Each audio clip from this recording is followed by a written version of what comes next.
Loin, hein. Je vais tout simplement sans micro donner la parole C'est la marche. à Asaf Bachrach qui travaille à l'UNR SFL, Sciences formelles du langage. Structure. Structure formelle du langage. Structure formelle du langage. Pas grave. Et qui a souvent eu l'occasion de porter et de travailler des projets avec le LABEX RH2H, souvent d'ailleurs en intégrant la danse et une approche cognitive. Donc on va t'écouter tout simplement. Merci pour cette invitation. C'est toujours un peu difficile quand invité quelque part d'intervenir sans connaître le contexte, sans pourquoi on est là. Ça me pose la question. Le terme contexte est proposé pour moi une fois par Lisa Nelson, une de mes maîtres de danse. Alors je me pose la question depuis ce matin pour qu'est-ce qu'on fait ici en fait, à quoi je serve. Dans ce contexte-là, mon intervention, j'ai des diapos qui étaient préparés à l'avance, ça veut dire sans connaître, sans pouvoir, peut-être ils ne sont pas du tout pertinents. Et la dernière intervention les deux interventions, mais surtout la dernière m'a inspiré beaucoup par rapport à la perspective, parce que je crois qu'on partage beaucoup la réflexion, même on travaille dans des domaines différents. Et en fait, toute la dernière discussion alors, outside the VAT, ça fait référence exactement au point qui était fait précédemment. Peut-être il faut que j'ajoute que mon parcours en sciences cognitives passait surtout à MIT dans une perspective très the brain in the vat, ça veut dire le cerveau vu comme quelque chose, comme on vient d'être très clairement et très, je trouve, justement critiqué, une vision standard dans les sciences cognitives, neurosciences cognitives ou sciences cognitives, de penser au cerveau comme quelque chose qui, en fait, on aurait pu très bien l'étudier comme s'il était simplement immersé dans un liquide, dans un vat, je ne sais pas comment on dit en français, dans un conteneur, dans un vase. Et depuis que j'ai entamé le travail sur la danse, qui était par ailleurs mon autre activité que je suis depuis très longtemps, j'ai dû repenser cette approche. Je ne suis pas épistémologue et je n'ai aucune formation en philosophie, alors je vais surtout essayer de trop éviter je ne pense pas pouvoir avoir une réflexion suffisamment poussée sur des questions qui étaient posées avant, peut-être même pas sur mes activités, mais je dirais quand même que je crois que je ne connais rien en physique, en biologie et toutes autres sciences. Je connais un peu en sciences cognitives, un peu en linguistique. Et je peux dire que je crois qu'il y avait une erreur, en tout cas en sciences cognitives, moins qu'en linguistique peut-être, de trop essayer de rapprocher en sciences peut-être comme celle de la biologie ou la physique. Et exactement, ça on va revenir très vite, en mettant à côté l'expérience en première personne. C'est-à-dire, quelle est vraiment l'expérience? Je crois que c'est clé. Et là où je crois aussi on diffère un petit peu par rapport à ton intervention, dans le sens que je veux dire, que je suis tout à fait d'accord qu'il y a un besoin de clarifier, même pour nous-mêmes, si je parle comme artiste, praticien, notre expérience, ce que tu appelles l'opération, nos pratiques, nos opérations, nos outils d'expérience qui sont hyper aiguisés une fois, mais des fois, moi je ne trouve pas qu'ils sont... Ça, je ne suis pas sûr sur la notion de flou. Pour moi, je crois que l'expérience que je vis, surtout quand je suis dans le domaine, dans ma pratique artistique, ne sont pas du tout flous, sont hyper précis. Des fois, beaucoup trop précis pour avoir des mots. Les mots sont trop flous. Pas notre... Et alors, il faut qu'on trouve des manières de description plus fines pour arriver à décrire exact. Parce que les problèmes en sciences cognitives, peut-être plutôt que je fais mon slide, je vais parler de ça, et que les définitions en sciences cognitives sont trop floues, trop limitées, trop manquent, en fait, la richesse qu'ils doivent avoir. Et c'est exactement là où, et là, encore une fois, je reviens, même si je crois que politiquement, c'est les artistes qui doivent aller chercher les sciences, parce que c'est comme ça la politique et l'économie actuelle, mais dont le vrai sens, ça doit être le contraire. Ça doit être le scientifique, en tout cas dans mon domaine, ça veut dire celle de la neuroscience cognitive. Je ne sais pas si un physicien, ça l'intéresse large, je ne sais rien, pour sa pratique scientifique, mais pour la pratique scientifique dite de la neuroscience cognitive, ou la science cognitive plus généralement, je crois que l'expérience artistique, elle est profondément importante à s'engager avec. Pour une des raisons, je crois que une des forces, pour moi, encore une fois, de mon expérience, qui est proposée par les pratiques artistiques, par la création artistique, c'est l'exigence et la technicité très, très fine dans la manipulation et dans l'observation de l'expérience en première personne, qui manque cruellement, moi je dirais, dans la vie quotidienne. Et malheureusement, dans les sciences cognitives, qui sont souvent, se basent sur une expérience, sur des expériences en première personne très naïves, je dirais, très premier degré, pas du tout où on ne va pas au fond. Ça c'est la première chose. La première chose que je dirais aussi, et là encore une fois, un désaccord un petit peu avec peut-être la dernière présentation, ou pas peut-être, je ne sais pas. Mais en tout cas, comme je suis à la fois, j'ai deux pratiques. J'ai une pratique scientifique, une pratique de danseur, pédagogue, somaticien, performeur. Moi, je vois beaucoup plus de similarités entre ces deux pratiques-là que des différences. Et en fait, dans le travail, ok, peut-être parce que je suis élève de Steve Paxton, alors c'est peut-être une façon particulière de danser ou de penser de mouvement, mais je trouve que le travail d'artiste est exactement en forte réduction par rapport à... on fait en forte réduction. Pensons dans une expérience d'aller en spectacle. On s'isole du monde, déjà. On est dans un silence par rapport à tous les bruits normalement qu'on a dans un environnement écologique. On se met même des fois dans le noir. Sur scène, les choses sont très contrôlées. Tout est hyper millimétré, beaucoup plus souvent qu'une expérience, un laboratoire cognitif. Alors, quelquefois, et après, même, et par ailleurs, si on pense je devrais prendre par exemple chez Steve Paxton le petit dance, le small dance. Steve Paxton, une pratique particulière, il a développé dans les années 60.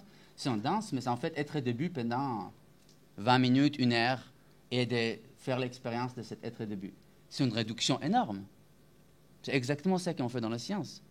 Très, très similaire, sauf qu'on est, plutôt que s'intéresser par des mesures en troisième personne, on s'intéresse par des retours en première personne. Mais sinon, je trouve et là encore, il y a un point de rencontre très intéressant que nous, on a essayé à aborder dans notre recherche. Alors peut-être, pour dire déjà que je ne suis pas ici, je suis physiquement, mon corps est fini, mais notre corps est infini. Notre projet, il est très, très grand. Il n'arrête pas d'agrandir et de se diversifier. Il y a plusieurs personnes qui étaient impliquées dans le travail que vous allez voir. J'ai mis particulièrement Colin Joffino qui a fait beaucoup de travail que vous allez voir. On va voir ce qu'on fait, le travail avec Myriam Gourfink, avec laquelle on va commencer, pour plus ou moins. Mais il y a, moi je veux vraiment la chance avec grâce au LABEX, qui nous a financé depuis le départ. C'est très petit malheureusement parce qu'il y a trop de noms. Mais il y a de tout. Il y a des scientifiques, des neuroscientifiques, des psychologues, des cognitivistes, il y a des ingénieurs, il y a informaticiens, il y a des artistes, des philosophes. Aussi dans l'art, il y a plusieurs choses. C'est vraiment très, très, très hybride et on travaille vraiment ensemble. Dans le sens qu'on passe du temps en studio en bougeant ensemble et après on part en science, et après on construit des expériences, et après on les fait, et après on crée des performances à partir de ça, et après à partir de ces performances qu'on fait, on imagine de nouveau des protocoles scientifiques. Alors, c'est vraiment un travail, c'est très joli de pouvoir travailler avec un environnement aussi divers, de manière transdisciplinaire. C'est très lent. Et ça demande du temps et de l'argent, qu'on n'a pas toujours. Alors, je commence à faire un petit peu quelque chose, j'ai dit quelque chose de très similaire, mais je l'ai redit un peu différemment dans cette diapo. Je vais montrer très vite un travail que nous, on a fait en toute première année de l'ABEX, en utilisant l'imagerie cérébrale, où on a pris la première perspective. Ça veut dire comment je peux étudier la danse comme un objet. On peut étudier la perception des visages. Maintenant, j'étudie la perception de la danse. Vraiment une approche cognitiviste très, très classique, en plus IRM fonctionnel, tout ce que vous voulez. C'était publié, on est très fiers, mais c'est très, très limitant comme perspective. Et je vais après surtout prendre le temps de parler de l'autre perspective, celle de la danse comme neuroscience, même si c'est un petit peu... C'est plus un jeu de mots plutôt que... Mais pour dire un peu ce que je viens de dire, ça veut dire comment on peut faire la recherche avec la danse, non de la danse. C'est aussi peut-être... Il y a une association en France, qui malheureusement je ne fais pas encore partie, qui s'appelle Recherche en danse. Et je crois qu'il y a ce jeu de mots là aussi, comme moi je l'entends comme ça, je ne suis pas francophone. Ça veut dire qu'est-ce que c'est la danse dans laquelle on recherche, est-ce que c'est la danse avec laquelle on recherche. Et je crois que c'est une ambiguïté constante qui est très liée aussi à toutes les questions qu'on a vues ce matin, où à quel moment l'activité artistique ou l'objet artistique devient un objet d'étude de la science, en quelle fois ils sont un outil d'étude pour les sciences ou un outil qui peut inspirer des questions et des questionnements scientifiques ou être proposé comme un protocole. Voilà. Et c'est très important. Et là, c'est critique, on va revenir, c'est qu'on ne peut pas s'empêcher de collaborer. Là, avant-hier, j'ai passé toute une journée en Skype avec un projet européen autour de la danse et nouvelles technologies. Et c'était un peu troublant parce qu'il y a des super nouvelles technologies, ils utilisent toutes les captations, c'est vraiment incroyable les moyens qu'ils ont. Et il y a un manque énorme dans la réflexion, dans pourquoi ils font ce qu'ils font. Il y a un manque total d'une perspective d'un chorégraphe ou d'un danseur. Pourquoi on collectionne ces données-là? Pourquoi on essaye à segmenter la danse, à segments? C'est quoi un segment de danse? Qu'est-ce que c'est la similarité entre... Qu'est-ce que c'est une banque de données de danse? Des concepts complètement qui viennent, comme était dit avant, de notre monde, de le monde de l'ingénierie, de le monde de je ne sais pas quoi, qui essaie d'appliquer sur un domaine sans qu'il les demande. Voilà. Alors pour moi, c'est très important. Pardon, j'ai fait beaucoup de... J'étais remué par les conversations avant, donc je n'arrive pas à vous dire des choses concrètes. Bon. Alors, ça, c'est une ancienne étude qui nous a... Mais je vous dis, alors nous, on a fait une étude en IRM fonctionnel. Ça, c'était... La personne, elle était couchée dans un scanner, si vous connaissez un IRM fonctionnel, dans peut-être quelque chose qui ressemble peut-être à un voyage spatial. C'est très étrange d'être dans un... Ça, c'est un bon espace d'étudier, en fait. Qu'est-ce qui se passe dans un scanner, indépendamment de stimuli. Et ils ont regardé cette séquence de danse très artificielle, conçue et chorégraphiée pour le... Vous allez peut-être apercevoir les différences entre ces deux séquences. Je ne vais pas trop passer de temps, mais en fait, on a créé des séquences qui étaient plus ou moins cohérentes, un peu en inspirant du travail en neurolinguistique qui était fait sur le langage, après sur la musique, avec des séquences plus ou moins cohérentes, avec cette idée qu'on cherche plutôt que chercher quelles régions sont activées par les mouvements de danse, comme était posé avant sur des petites séquences, quel est en fait l'effet de la chorégraphie. Bon, des petites chorégraphies de 20 secondes. Mais quand même, pour imagerie cérébrale, c'est un grand avancement de la recherche. Et on trouve des régions dans le cerveau, on était content, on trouve que c'est lié aux régions qui sont, dont on trouve des activités linguistiques, aussi un traitement des structures complexes, Broca, etc. Encore une fois, très très content, mais encore une fois la question, quelle est la relation entre cette expérience-là, être couché dans un scanner et voir des segments de vidéos qui est devant vos yeux, et l'expérience d'être spectateur en danse, par exemple. Alors là, il y a un travail très intéressant qui était fait avant qu'elle est venue. Alors, Corinne Jola, qui était auteur avec Hélène Grosbras, qui est maintenant à Marseille, mais à l'époque était en Écosse, ils ont fait une étude de TMS. TMS, c'est une manière de stimuler avec une onde magnétique le cerveau et ça permet, bon, je ne vais pas rentrer en détail. Ce qui est intéressant, c'est qu'ils ont fait deux conditions de spectateurs non naïfs, ceux qui n'ont pas une expérience de danse. Ils ont regardé une performance de danse soit face vidéo, soit la même performance en théâtre, réellement en théâtre. Ça veut dire qu'ils ont été allés avec les machines, s'installer en théâtre.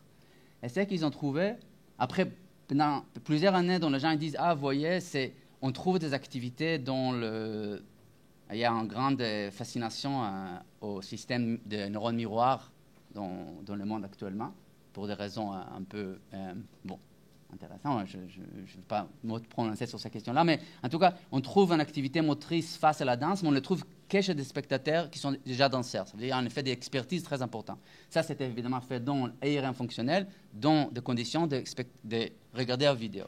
Et ce qu'ils ont trouvé, c'est que quand un spectateur sans expérience de danse regarde une vidéo, tout à fait, c'est ça le cas. Il n'y a aucune activation motrice.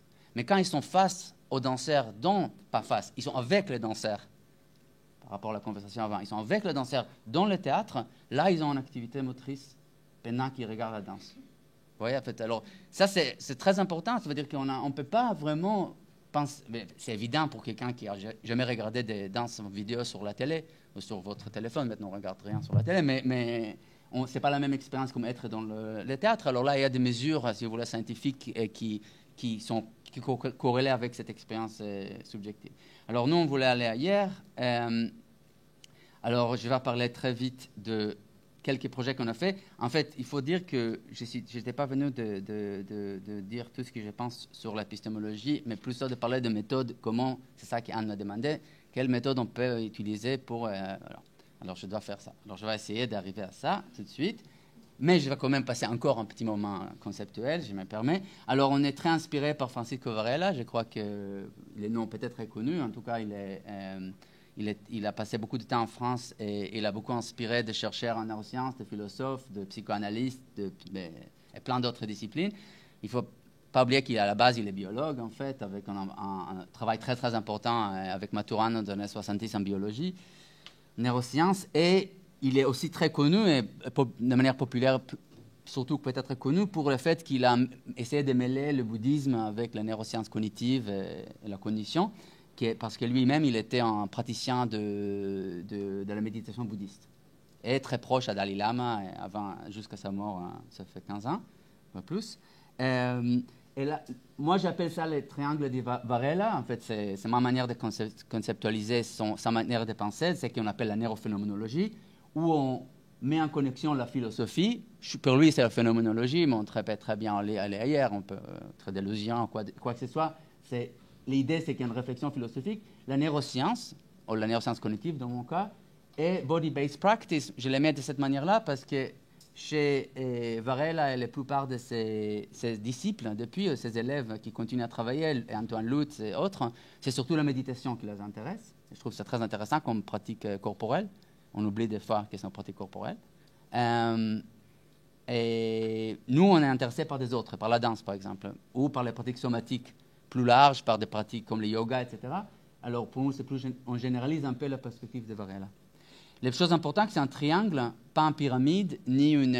ça veut dire que tout est lié et le travail est fait au milieu. C'est dans les rencontres entre ces trois perspectives que le travail s'est fait. Et c'est très, très... Et je suis tout à fait d'accord, c'est pas facile. Parce qu'il y a de grands problèmes de vocabulaire, entre autres. Mais, de notre expérience, dans plusieurs événements qu'on a fait dans notre groupe de recherche, le lien neurosciences, pour créer ce triangle-là, peut-être il faudra dire qu'il il faut repenser ce triangle, dans le sens que pour notre expérience vécue avec notre équipe de recherche, c'est que c'est vraiment les pratiques partagées, les pratiques corporelles partagées, qui créent les bases pour un dialogue possible. C'est pas en parlant un avec l'autre qu'on arrive à se comprendre. C'est en dansant ensemble qu'on arrive à se comprendre, et c'est en dansant ensemble qu'on arrive à penser ensemble. En dansant et qu'on a la conséquence. Et c'est très, très concret. Peut-être si on arrivera à la chose, je donnerai des exemples très concrets de notre travail où ce type de changement a été fait important. OK, j'ai dit la plupart de ça, je ne vais pas répéter. Alors ça, c'est le projet avec Myriam. Si vous connaissez ça, c'est des 3 ans financés très généreusement par les LABEX et soutenus de manière sur plein d'autres niveaux aussi par les LABEX. Alors, je me tiens de remercier. Et ça n'aurait été pas possible dans le climat intellectuel aujourd'hui, un projet pareil, c'est impossible à imaginer ailleurs. Alors ça, je peux dire très clair. Là, c'est le travail de Myriam. Ça, c'est un solo. C'était la dernière création avec laquelle on a travaillé. C'est un solo qui a été fait en 2015, dansé par Déborah. Et ça, c'est en fait la première en Avignon. On était présents, mais on n'a pas fait les mesures là-bas. On fait les mesures. On a fait aussi des mesures dans de performances vraiment, vraiment publiques, mais sinon, on crée nous-mêmes les performances, mais avec la même matière de danse. C'est en vidéo, si ce n'est pas un problème, c'est vraiment assez lent. Les gens décrivent ça comme lent. Après, ce n'est pas du tout l'expérience de danseuse. Et bon, on peut rentrer. Qu'est-ce que c'est lent? C'est une grande question, les lenteurs. Mais en tout cas, c'est un travail très, très particulier qui est basé sur une pratique assez poussée de la yoga de l'énergie, qui est une forme de yoga française basée sur origine tibétaine, disons. Chaque yoga a sa mythologie d'origine.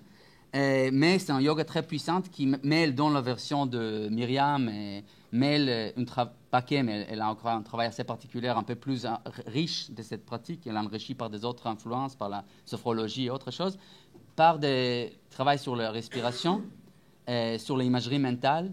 Et évidemment, il y a des postures, mais pas comme dans le yoga classique qu'on connaît peut-être par ailleurs, et des qualités différentes d'attention, qui varient de manière qui voyagent dans le corps, qui voyagent dans l'espace, qui changent dans leur qualité.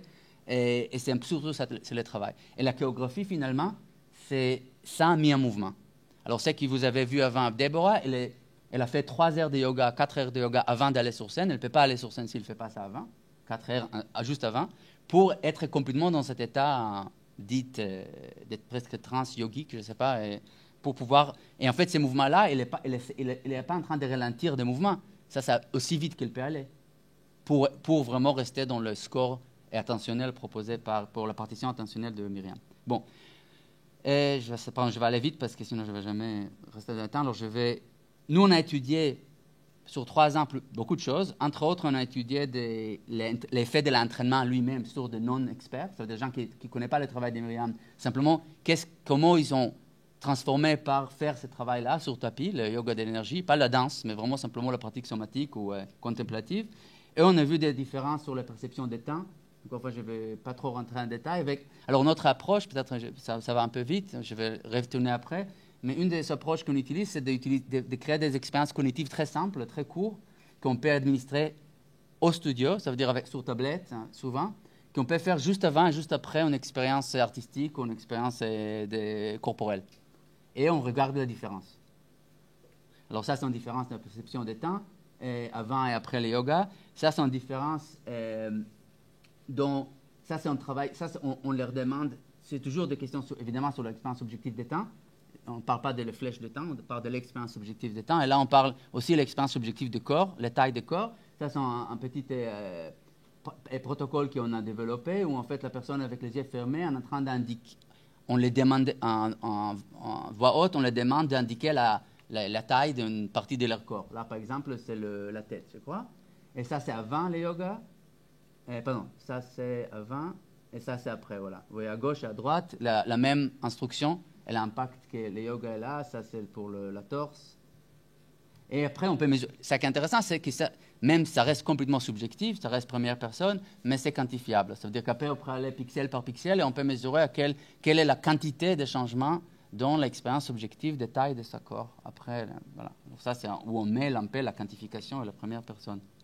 Et là, on peut imaginer plein de dispositifs comme ça pour le type de travail que vous faisiez en corps infini. C'est un corps infini, ça... On peut beaucoup imaginer ce type de travail. C'est peu coûteux, ça sert vite à faire et c'est très bon même parce qu'on a 10 personnes un côté de l'autre, tout avec les yeux fermés en train de faire de taille de leur corps, c'est en soi une performance assez magique. Notre dispositif était assez complexe, beaucoup trop complexe.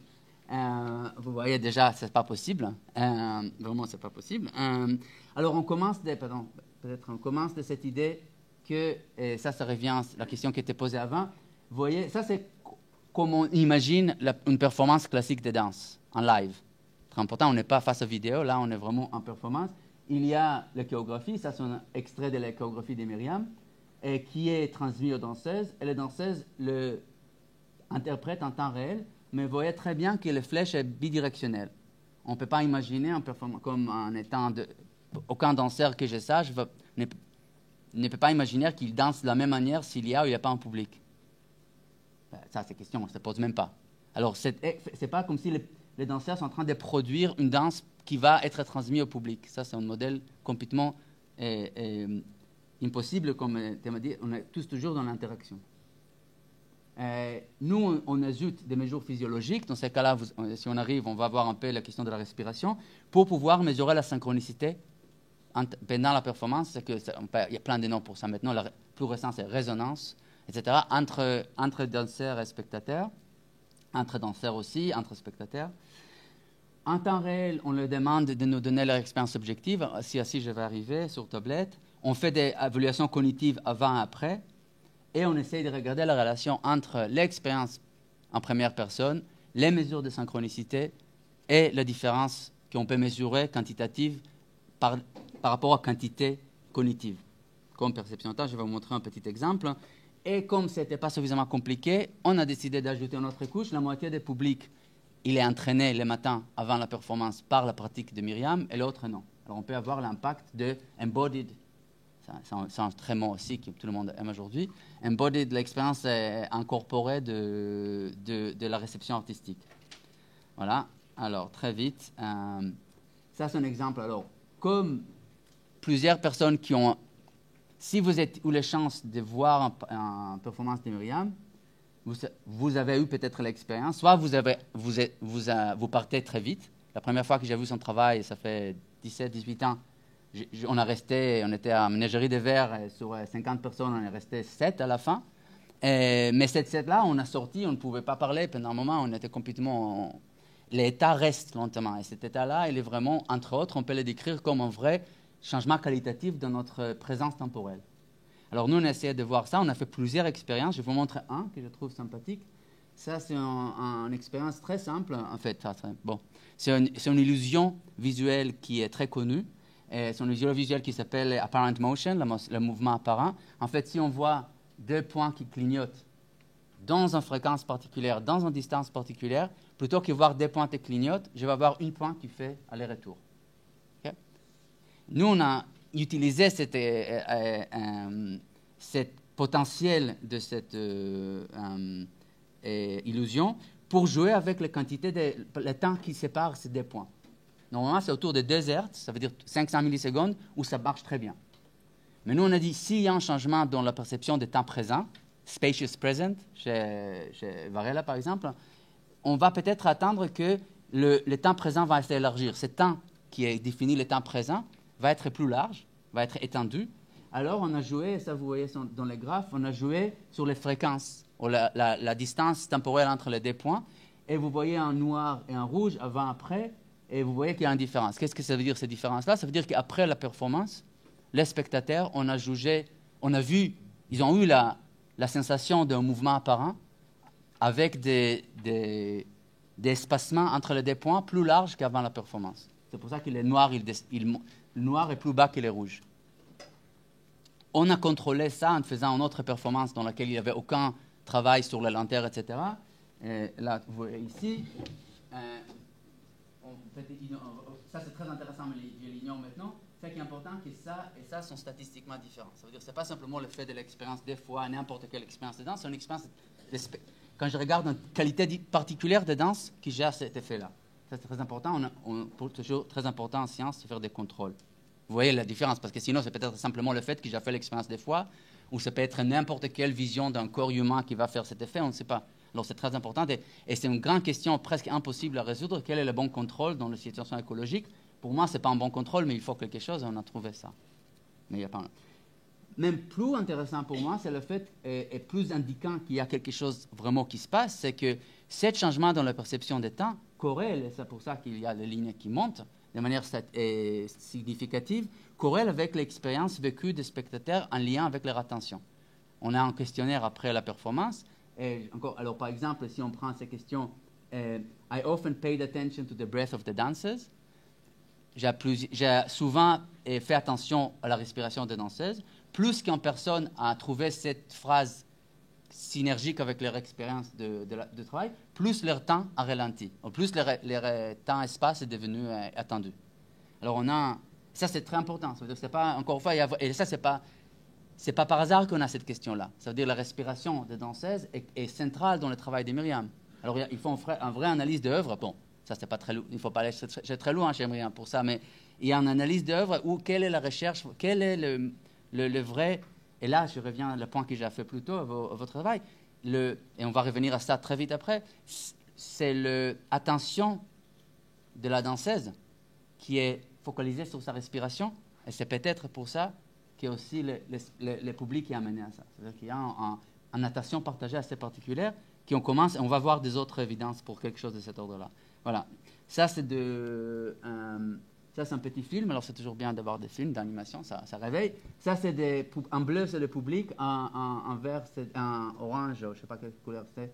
Ici, en physique quantique, c'est deux danseuses. Il y a des deux danseuses. Bon, je ne vais pas rentrer en détail, mais la taille de la ligne, c'est à quelle mesure ils sont connectés. Ça veut dire à quelle mesure la respiration est similaire dans un moment donné pendant la performance.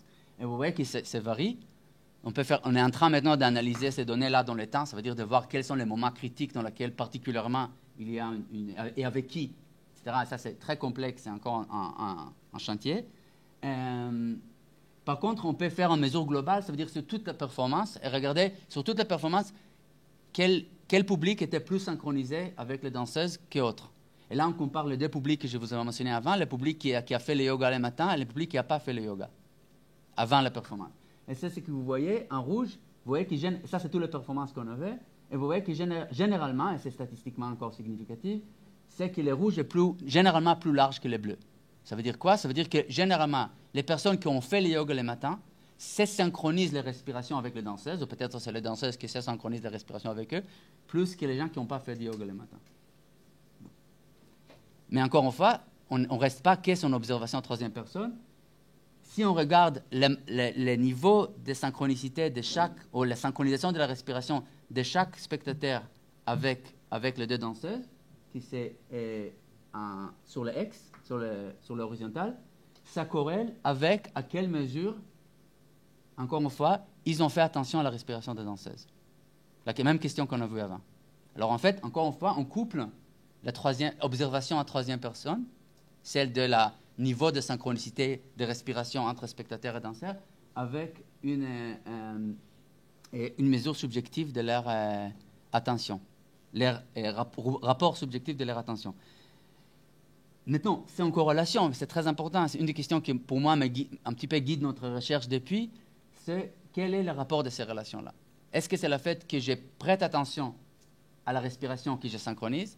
Est-ce que c'est le fait que je synchronise qui m'amène à avoir plus d'attention, ou est-ce que, ça c'est pour moi l'hypothèse la plus intéressante, en fait l'attention, ou en tout cas l'attention conjointe, est un phénomène de synchronisation. C'est la même chose. Et je crois qu'il y a des raisons de penser que c'est juste. Alors ça, c'est vraiment une manière qui amène une nouvelle perspective sur la théorie de l'attention. On les connaît un peu en musique, mais pas dans l'attention conjointe, c'est moins discuté dans cette manière-là.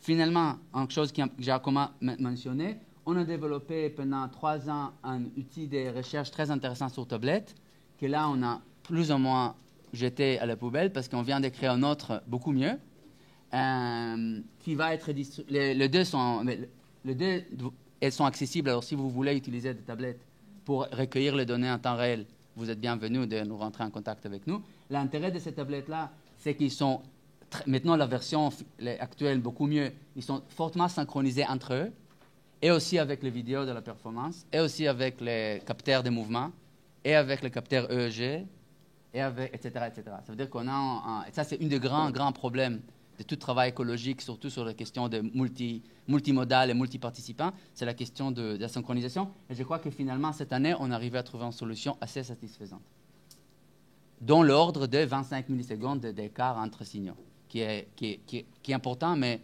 moins négligeable que c'était avant. Alors, par exemple, en tâche, ça nous a pris beaucoup de temps, en fait, 1 an, mais ce n'est pas beaucoup de temps peut-être, mais c'était quand même assez intense, de comprendre comment il ne faut pas faire. C'est-à-dire comment il ne faut pas poser la question au spectateur en temps réel. On a commencé avec ce qu'on fait dans la littérature, en musique, par exemple, beaucoup, en étude en danse aussi. Ça veut dire de demander aux gens de nous donner sur une échelle la force d'une expérience. Ça peut être l'engagement, ça peut être retour émotionnel, si vous voulez. Sur tablette, ça veut dire qu'il faut monter avec les droits, monter à descendre avec les droits. C'était un désastre total. C'était un échec total de tous les niveaux. On a dû complètement repenser comment faire. Et ça, c'est un exemple parmi d'autres, mais qui est très joli. En plus, je peux vous montrer un peu de vidéos après, dans laquelle, vous allez voir ça ici, je crois. Alors, en bas, vous voyez les spectateurs, c'est un heat map. Ça veut dire qu'on concentre déjà le résultat de plusieurs spectateurs sur la même carte. Et ils ont cette carte dans leurs mains, dans la tablette. Ils ne sont pas obligés de toucher la tablette. Ils ne peuvent jamais la toucher pendant leur performance. Ils peuvent mettre les doigts tout le temps. Ils sont demandés, en l'occurrence, dans cette tâche-là, d'indiquer où est leur attention. dans lequel, vous voyez bien, si on... Pardon, on retourne à... Ok, je peux le montrer ici. Il faut que je termine presque. Alors, très mauvais, je parle trop. Ça, c'est eux. Alors, leur attention peut être sur eux-mêmes, elle peut être sur la danseuse, elle peut être ailleurs dans l'espace. On avait une version avant avec l'autre spectateur, mais apparemment, ce n'était pas très intéressant. Et ce n'est pas forcément attention visuelle, ça peut être attention de toute qualité d'attention, et même s'ils sont complètement ailleurs. Et là, pardon, je vais recommencer la vidéo. Ce qui est intéressant maintenant, qu'on peut regarder la relation si la vidéo marche. Voilà. Alors là, vous voyez, je sais pas, vous pouvez voir, quand c'est plus fort, il y a plus de spectateurs qui ont touché l'écran au même endroit. Et ça, c'est la danseuse qui fait la même tâche après la performance. Elle ne peut pas faire ça en temps réel, mais après la performance, elle indique où elle était son attention. On est en train maintenant d'analyser ce travail-là. C'est le travail de thèse de Colline Jufino que j'ai mentionné avant. Et c'est beaucoup inspiré par ces questionnements sur l'attention des spectateurs. Et on peut voir, mais là c'est de manière qualitative, mais on essaie de les quantifier éventuellement, c'est qu'il y a des moments très clairs, là je ne sais pas si on... dont l'attention des danseuses est clairement associée avec un mouvement d'attention chez les spectateurs. Ça va être un peu difficile, je n'ai pas le temps de passer sur vous montrer ça en détail. Mais je crois que c'est, encore une fois, ce qui est intéressant par ces données-là, c'est qu'ils sont très détaillés dans le temps.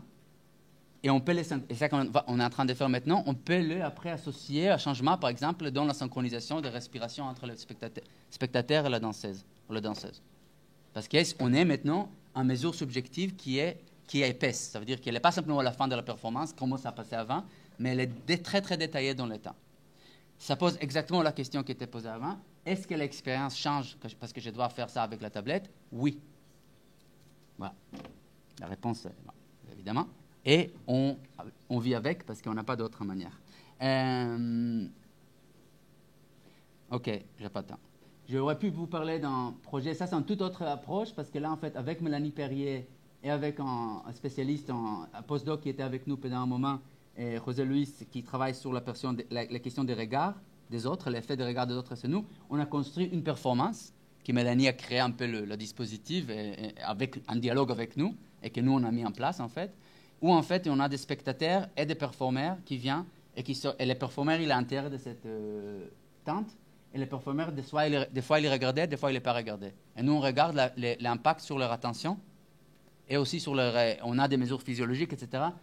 Ça, c'était un pilote, on l'a fait sur 2 week-ends à la terrasse, à l'intérieur d'une exhibition d'art. C'est-à-dire que c'est autour, il y avait des gens qui arrivent, qui regardent des œuvres, etc., même si les spectateurs étaient les gens qui ont répondu à notre invitation, mais c'est de non-experts, aussi la performance. Et on mesure tout, vous voyez, Colline là à droite, on a plein d'ordinateurs, des capteurs, etc. Et tout le monde est suivi physiologiquement. Et maintenant, on aura des moyens beaucoup plus poussés parce qu'on a des capteurs maintenant qu'on n'avait pas avant, par exemple, capteurs de mouvement des yeux, capteurs de EEG portable, etc. Alors, on aurait pu faire ça de manière beaucoup plus riche, même au niveau des données. Mais encore une fois, c'est très complexe, ça demande beaucoup de travail et on manque des moyens, en fait, de vraiment réaliser ça en cadre plus important. Et finalement, je ne veux pas le temps. Alors, je vais vous dire que maintenant, on est sur un autre projet, qui est le projet actuel avec le LabEx, c'est le projet ici, surtout, je voulais beaucoup parler de ça, mais je ne reviens pas, dans lequel on utilise, là encore une fois, on n'est pas en train d'étudier l'improvisation. Je pratique l'improvisation depuis un peu plus de bientôt 25 ans, et je ne sais pas du tout qu'est-ce que c'est, alors je ne vais pas l'étudier, parce que je suis scientifique, et comme scientifique, j'ai besoin des objets d'étude. Par contre, je crois que l'improvisation, c'est un super outil de travail. Alors, on utilise l'improvisation conjointe pour étudier d'autres phénomènes. Par exemple, là, c'est quelques exemples sur la question de décision de groupe, comment prendre des décisions ensemble, comment un langage émerge, là, c'est mon parti linguiste, dans une interaction non verbale, sans code établi, sans même vraiment l'improvisation conjointe, il n'y a pas vraiment de sens, on n'est pas en train de faire quelque chose avec un but. Comment, quand même, on peut parler d'une émergence de langage? Quels sont les mécanismes qui sont sous-jacents à la coordination intersubjective? Alors là, encore une fois, évidemment que c'est la base de l'improvisation conjointe, mais on le trouve partout. Sauf que l'improvisation conjointe est particulièrement riche parce que les praticiens eux-mêmes, ils sont très, très conscients de ce qui se passe. Alors on a un retour en première personne très, très riche et qui nous intéresse. Et finalement, et là c'est un peu différent, et ça rejoint point 4, ça c'est plutôt quel est l'impact, on change un peu en perspective, parce que là on passe, et en vrai le futur de les projets futurs, les projets actuels qu'on fait maintenant sont plutôt des projets d'intervention. Alors on a un projet qui vient d'être financé avec un collège à Bobigny, on va utiliser l'improvisation conjointe avec les élèves et les profs pour voir l'impact sur l'attention conjointe. On a un projet avec Asperger sur le dessin en temps réel, etc. Et on a des projets avec des problèmes de dyslexie, etc., avec la danse, avec l'improvisation. Alors là, ça change. Là, l'improvisation, non pas comme un outil de recherche, mais un outil d'intervention. Voilà. Mais on reste un petit peu dans la même famille. Voilà, je ne peux pas vous donner, j'ai eu plein d'exemples, des vidéos et tout, mais voilà, je vais arrêter ici. Non, je vais dire. Vous allez voir plein de choses que je n'ai pas dit, qui sont très intéressantes. Et je vais arrêter pour dire que merci au DIM qui nous a financé aussi beaucoup et au CNRS. Et je vais vous dire aussi que la semaine prochaine, et c'est pour ça que je dois partir aussi aujourd'hui très tôt, on a 3 jours d'expérimentation en centre Fouché. Il y a quelques places qui restent encore. Alors si vous voulez venir, c'est 4 heures, vous allez danser, vous allez être capté, vous allez faire des expériences cognitives, un peu dans l'esprit que vous venez de voir. Vous devez écrire à cette mail-là et vous pouvez encore nous rejoindre. Voilà, merci. Fouché, c'est 17e, c'est sur la ligne 13, même pas trop loin d'ici. Mais dans Paris, dans le petit île. Oui, c'est marqué un petit. Oui. Assister à seulement une session? Oui, une session, 4 heures. C'est bien ça. Oui. Notez les mails et envoyez, vous pouvez venir. Mardi, mercredi, jeudi. Matin, après-midi. Voilà. Merci. J'ai pris trop de temps, je suis désolé. On peut prendre quelques questions peut-être. Moi j'ai juste une remarque en fait, parce qu'en fait le dernier schéma, je sais plus, c'est le dernier ou l'avant-dernier, où on voyait les espèces de petits pantins et puis les spectateurs qui essayaient de montrer où est-ce qu'ils fixaient leur attention. À la fois, je le trouvais hyper minimaliste, ce dispositif, et en même temps, ça rejoint vraiment précisément toute cette question de l'articulation entre des expériences qui peuvent être faites dans un champ scientifique et ce qui est une pratique artistique évidente, c'est le dessin.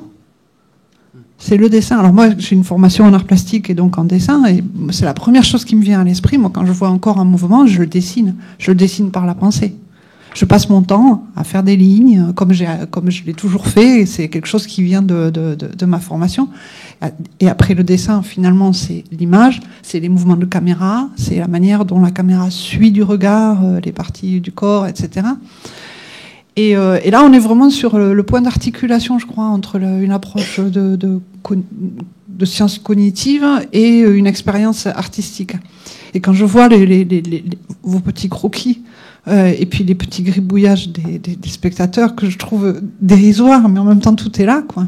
Je me dis qu'on est là à la rencontre de vraiment des choses qui nous intéressent, nous, dans l'expérience. Et c'est curieux parce que j'ai entendu tout que vous avez dit de dessin en direct, je sais pas quoi, c'est une idée qu'on a eue. On est en train justement de réfléchir à des choses qu'on pouvait faire, là aussi, de dessin en direct avec des enfants, peut-être, ou des choses comme ça, qui est une manière, finalement, de restituer l'expérience pour le spectateur, pendant le corps, l'expérience du corps en mouvement. Donc, je vois là qu'on se rejoint sur ce petit truc-là. Voilà. C'est pas du tout petit, parce que déjà d'un côté la relation action-perception. Alors par exemple, nous je vous ai montré une des tâches, on a fait des autres. Un autre était un mouvement libre, c'est-à-dire la personne avait la tablette, elle n'avait aucun consigne, simplement de bouger les doigts de manière libre pendant qu'elle regarde la performance. Ça c'est plus intéressant, je pense, parce que votre petit pantin là, il est déjà une forme figée, il est déjà dans une position figée. C'est plus intéressant pour qui et pourquoi. Après, qu'est-ce qu'on en fait? Qu'est-ce qu'on en fait? Voilà, qu'est-ce qu'on fait et pourquoi on le fait. Pourquoi on le fait, ouais. Et je crois que la question avec le petit panda, elle est particulière parce qu'elle pose une question sur comment on déploie l'attention dans l'espace, qui est différente d'une réponse pour moi. En tout cas, en fait, c'est plusieurs couches, parce qu'après, si l'attention est en fait du mouvement, comme je crois que Bergson l'a déjà proposé, les champs rejoignent beaucoup, mais les tâches sont différentes. On a fait d'autres tâches aussi dans lesquelles on a demandé aux gens d'indiquer des relations qu'ils observent entre danseurs avec d'autres types de danse. On a demandé aux gens d'indiquer des moments qu'ils voulaient faire en arrêt sur image. Comme j'ai dit, je suis un élève d'Elisa Nelson qui travaille beaucoup inspiré par les vidéos. Alors elle a un protocole de pause. Ça veut dire que chaque moment, les gens le font chez elles en voix haute. Ça veut dire qu'on regarde la performance, on dit pause quand on a envie qu'il y ait un arrêt sur image. Alors nous, on a appliqué ça en tablette. Ça veut dire que la personne, quand eux, ils ont ressenti qu'il a à ce moment-là, ils veulent simplement que les choses arrêtent. Encore un travail d'image. Ils peuvent simplement toucher la tablette pour l'indiquer. Évidemment, rien s'arrête, mais ça nous indique des moments particuliers qui étaient pris. Alors, etc. Alors, pour moi, il y a une continuité, et même pas en continuité, il y a un recyclage, parce que cet exemple que je viens de donner, c'est une pratique artistique développée par un artiste pour des raisons artistiques, et on l'a recyclé comme une mesure quantitative de l'expérience des spectateurs. Pour moi, c'est complètement continu, et comme j'ai dit avant, je ne vois pas du tout, j'ai entendu quelque chose de précédent de la même manière, je ne vois pas du tout que c'est dichotomique ou que c'est deux mondes différents, mais pour moi, c'est en continuité, sauf qu'on a oublié. J'ai juste une petite question très précise, et merci pour cette intervention. C'est très bien pour nous, au stade où on en est dans les questions de méthodologie et tout, c'est très intéressant. Juste comment vous avez capté le souffle, avec quel type de capteur? Alors, nous on utilise, ça c'est très très compliqué. On a utilisé plusieurs différents. On a terminé avec un qui s'appelle BioHarness, c'est un ceinture qui est des sportifs de haut niveau. Américaine. Les problèmes, non mais attendez, je vais dire un truc, ça marche très bien pour les spectateurs, ça marche très bien pour les danses comme celle de Myriam, mais quand on l'a mis sur des danseurs qui dansent de manière un peu plus énergétique, voilà. Donc c'est celui qu'on a utilisé, Anne? C'est le même genre? Laquelle vous avez... Ah ok. Ouais. Enfin, je sais pas, peut-être c'est beaucoup plus fin maintenant, mais à l'époque, on l'avait pas gardé parce que c'était plus sur l'action musculaire que sur... C'est très compliqué de mesurer le souffle. Donc, voilà, c'est pour ça que je me disais... C'était... Oui. L'action musculaire, c'est voilà, la dilatation de... Mais est-ce que... Voilà, bon, c'est une vraie question.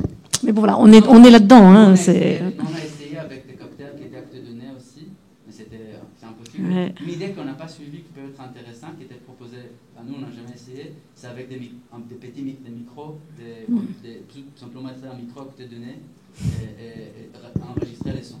Ça peut être intéressant. Parce que la technologie, peut-être, on va pas essayer ça, mais ça c'est vraiment, pour moi, c'est très compliqué. Ouais, je suis d'accord.